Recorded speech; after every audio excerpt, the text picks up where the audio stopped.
Hello friends, Pankaj Bhardwaj 5 minute chemistry में आपका बहुत बहुत स्वागत है। आज हम बात करेंगे Dalton's law of partial pressure की और पार्शियल प्रेशर का एग्जैक्ट मीनिंग हम समझने वाले हैं। बच्चों, मान लीजिए आपके पास एक क्लोज कंटेनर है, उसमें आपने 3 गैसेस जो आपस में अनरिएक्टिव हैं मिक्स कर रखी हैं, ए, बी और सी। तो पूरे कंटेनर का जो टोटल प्रेशर होगा वो उन तीनों गैसेस के पार्शियल प्रेशर्स के सम के बराबर होगा, जिसको हम मैथमेटिकली लिखते हैं Pt is equal to Pa plus Pb plus Pc, जहां Pa, Pb और Pc उन तीनों गैसेस के पार्शियल प्रेशर्स हैं और Pt पूरे कंटेनर में लगने वाला प्रेशर है। जहां तक किसी गैस के पार्शियल प्रेशर का सवाल है वो उस गैस के मोल फ्रैक्शन के प्रोपोर्शन होती है। तो Pa proportional to XA, Pa is equal to XA into Pt। इसी तरह से Pb is equal to XB into Pt and Pc is equal to XC into Pt। यानी कि जिस गैस के मोल जितने ज्यादा होंगे कंटेनर में, टोटल प्रेशर में उसका कंट्रीब्यूशन भी क्या होगा, ज्यादा होगा। पार्शियल प्रेशर को एग्जैक्टली समझने के लिए आप ऐसे मान लीजिए, ध्यान से सुनिएगा, पार्शियल प्रेशर किसी गैस का वो प्रेशर होता है जो वो कंट्रीब्यूट करती है टोटल प्रेशर के अंदर। यानी कि अगर मैं बाकी दोनों गैसेस हटा लूंगा तो कंटेनर का जो टोटल प्रेशर आएगा वो उस गैस के पार्शियल प्रेशर के बराबर होगा। मान लीजिए आपने ए, बी और सी 3 गैसेस को कंटेनर में लिया, कोई प्रेशर आया टोटल, ठीक है। अब आपने क्या किया, किसी भी तरह से बी और सी गैस को रिलीज करवा दिया, हटा दिया। तो अब कंटेनर का जो टोटल प्रेशर आएगा वो ए का पार्शियल प्रेशर होगा। अगर आपने ए और सी गैस को रिमूव कर दिया, अब कंटेनर का जो टोटल प्रेशर आएगा वो बी गैस का पार्शियल प्रेशर होगा और इसी तरह से सी गैस का पार्शियल प्रेशर भी आ सकता है। एक न्यूमेरिकल के थ्रू मैं आपको पार्शियल प्रेशर का कंट्रीब्यूशन और उसका डिस्ट्रीब्यूशन समझाने वाला हूं। आइए देखते हैं। मान लीजिए किसी क्लोज कंटेनर में 2 gram hydrogen, 2 gram helium and 4 gram methane present है। मान लीजिए किसी क्लोज कंटेनर में 2 gram hydrogen, 2 gram helium and 4 gram methane gas present है। ये तीनों इस कंटेनर में प्रेजेंट है और आपको कहा गया है if partial pressure of helium is 2 atm, find total pressure and partial pressure of other 2 gases. और आपको यह भी कहा गया है, तो फर्स्ट क्वेश्चन है, आपको यह भी कहा गया है if 50% helium released out keeping the volume constant, find partial pressure of H2 and methane and total pressure in that stage. ये क्वेश्चन के आपको 2 पार्ट पूछे हो। तो सबसे पहले मैं बात करता हूं पार्शियल प्रेशर की। मैंने आपको क्या बोला, अगर मैं इनके मोल्स की बात करता हूं, moles of H2 mass upon GMM, ये कितना आ रहा है 1 मोल। ऐसे ही moles of helium mass upon GAM, ये कितना आ रहा है 1/2 मोल। और ऐसे ही moles of methane is equal to mass upon GMM, ये कितना आ रहा है 1/4। यानी इनके मोल्स में क्या क्या रेशो है, 1:2:4। तो अगर इसका पार्शियल प्रेशर मुझे 2 atm दिया हुआ है तो क्या मैं इसका पार्शियल प्रेशर 1 atm और इसका पार्शियल प्रेशर 4 atm नहीं मान सकता क्या? ये क्या हो गया, ये हो गया PH2, ये होगा P हीलियम और ये होगा P मीथेन।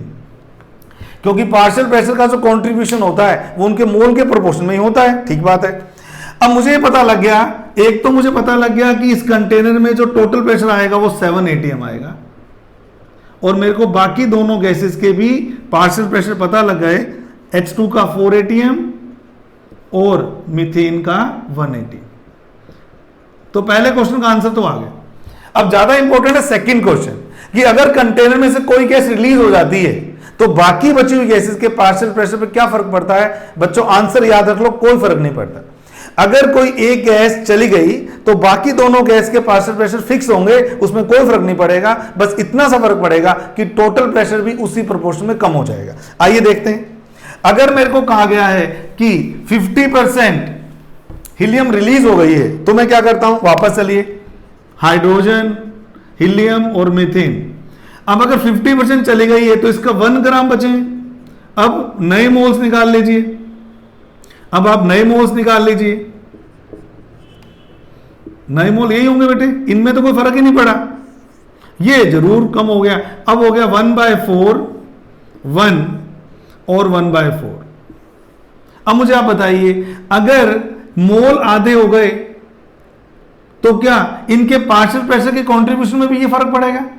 अब अगर टोटल प्रेशर की मैं बात करना चाहता हूं, मेरी बात ध्यान से सुनिएगा, अगर मैं बात करना चाहता हूं टोटल प्रेशर की, तो टोटल प्रेशर किसके प्रोपोर्शनल होता है? मोल्स के, टोटल मोल्स के। आइए चेक करते हैं। अगर मैं कहूं PT1 upon PT2 is equal to N total in first condition, N total in second condition. पहले कितना टोटल प्रेशर था? 7। सेकेंड कंडीशन में मुझे निकालना है, पहले टोटल मोल कितने थे? अगर आपको याद हो तो इसका था 1, इसका 1/2, इसका 1/4, यानी कि पहले मोल थे 7/4। अब कितने मोल हो गए? हाफ एंड 1, 6/4, 3/2 या 6/4। तो मुझे पता लग गया कि अब जो प्रेशर आएगा वो कितना ATM आएगा? 6 ATM। अब मेरी बात ध्यान से सुनिएगा, अगर टोटल प्रेशर है 6 ATM, इन दोनों गैसेस के पार्शियल प्रेशर में कोई फर्क नहीं पड़ेगा। पहले कितने आ रहे थे वही अब आएंगे। पहले इसका था 4 ATM और इसका था 2 ATM और इसका था 1 ATM। तो बेटे ये 4 और 1 तो फिक्स लाएंगे।